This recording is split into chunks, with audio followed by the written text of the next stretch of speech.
Hi everyone, I'm Kobayashi. I explore how systems, cultures, and technology shape our lives and share perspectives on a changing world. So recently, many people often ask me a question: why can you speak four different languages? But the answer is probably different from what you expect. First, I've never studied languages in a systematic or professional way, and I'm definitely not a language genius. Honestly, my way of learning languages has always been a bit unconventional. English was, of course, the first one, but not because of school exams or extra classes. I remember when I was young, there was an English corner at People's Square in Shanghai.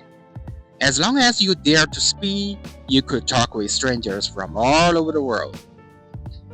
And later, I worked for some Western global companies where most of my managers and colleagues are from Europe or the US. So, like meetings, negotiations, emails, decision making, everything happened in English.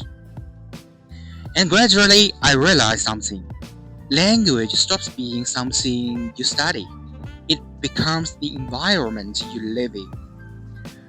And when you need it every day to solve the real problems, you naturally learn how to use it. And Japanese was actually the same to me. What really improved my Japanese wasn't by passing exams like JLPT N1, N2. It was living and working in Japan. So in Japanese company, if I couldn't understand meetings, I trained my listening. If I couldn't follow conversations with colleagues, I simply talked more. So language grows under pressure in real life situations.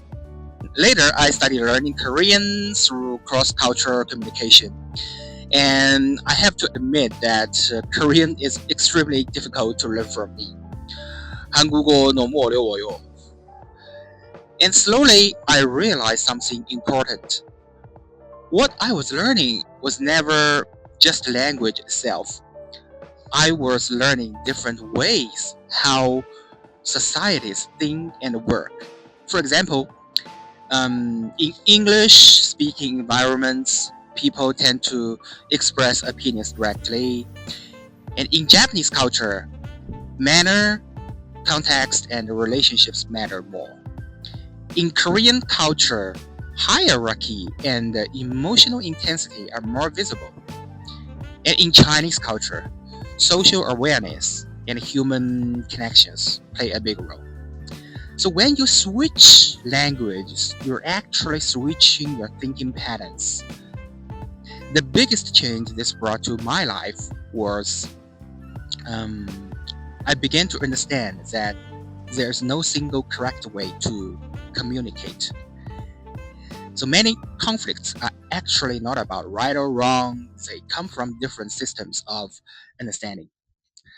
So today, the greatest value of language for me is not just speaking more words, it allows me to look at the same situation from multiple perspectives. So you no longer belong to only one world, you begin to understand several worlds at the same time. If I have to share one takeaway, languages are not truly learned, they are shaped by the life you live.